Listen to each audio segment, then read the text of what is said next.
นี่คือสถานที่พระพุทธเจ้าเทศนาเนาะอยู่เมืองพาราณสีประเทศอินเดีย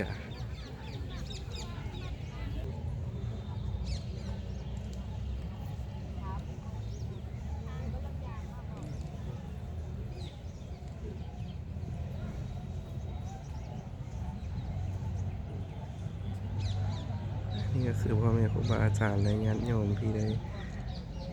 กำลังจะ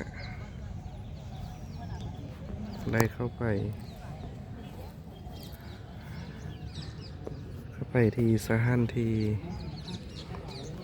พระพุทธเจ้าเทศนา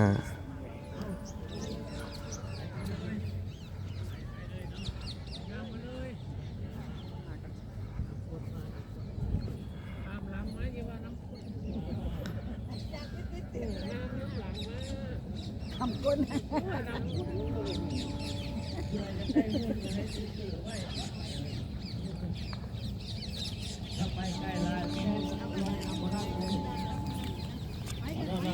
มาจะได้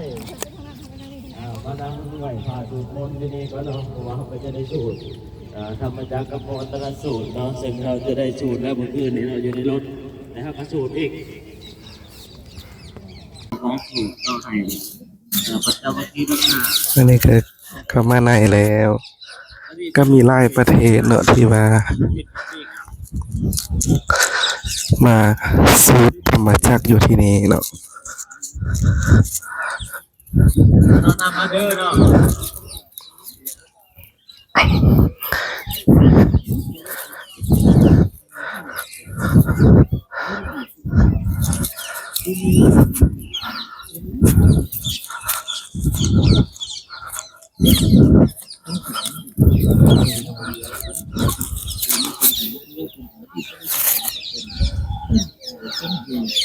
อันนี้ก็ญาติโยม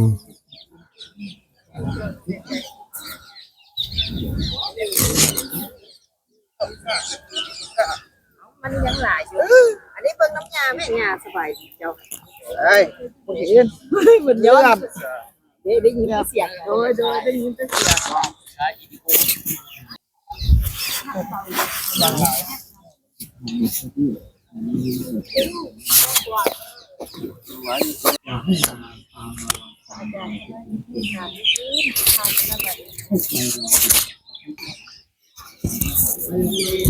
นี่คือ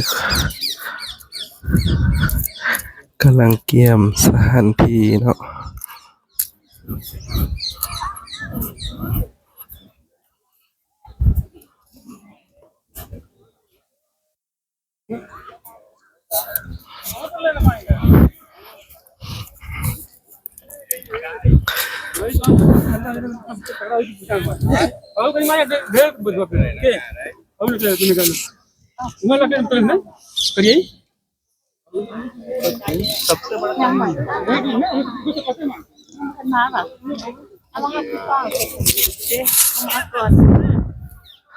รอท่าผ่านปู่เนาะเฮากลับมาไทยเฮือนค่าเนาะแต่สิได้แต่บ่ให้ไปไกลเด้อเฮาสิพากันไหว้พระอยู่นี่แนวดอดมุมนึง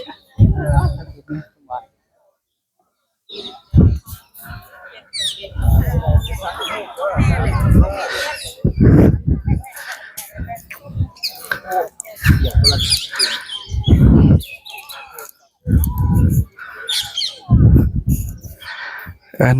คือหลายประเทศเนาะอันนี้ก็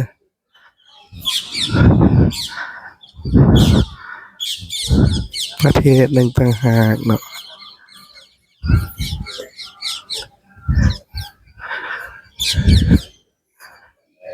อันนี้ก็มีพ่อแม่ครูบาอาจารย์และญาติโยมประเทศหนึ่งที่เพิ่นกำลังสูตร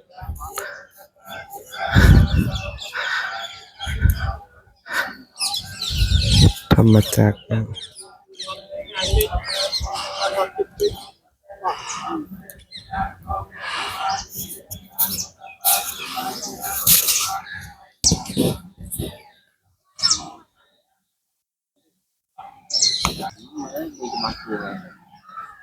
บุษราเลย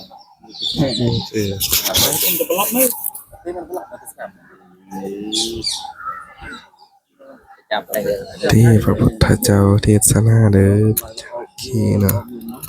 ออกน้อยยังไกล